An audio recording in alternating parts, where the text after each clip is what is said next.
Ayan guys, ito na yung kumpay ng ating baby baka. Konti lang yung binibigay natin sa kanila kasi hindi naman nila kayang ubusin.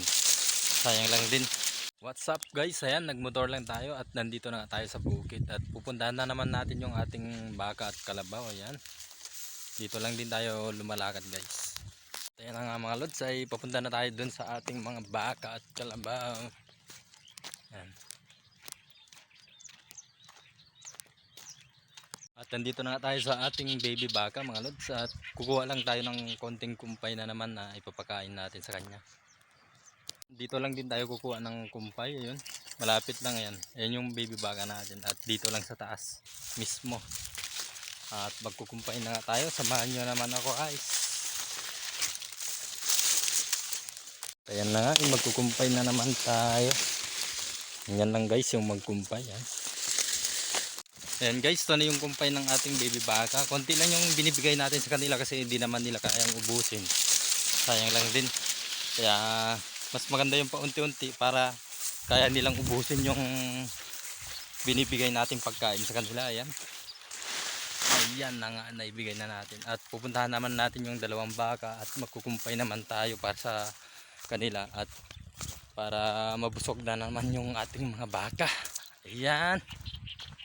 At ito na naman yung para sa ating dalawang baka. Ayan guys, marami-rami na rin to guys para sa kanila.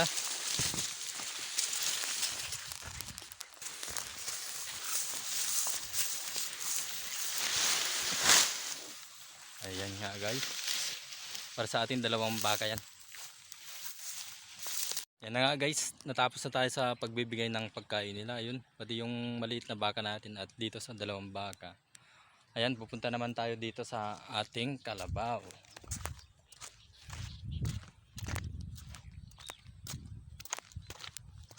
Ayan guys, tatawid na naman tayo papunta dun sa ating kalabaw. Ayan. Ay. At ayan na nga guys, nandito na tayo sa ating kalabaw. Ayan. Napulupot yung kanyang lubid dito. Diyan.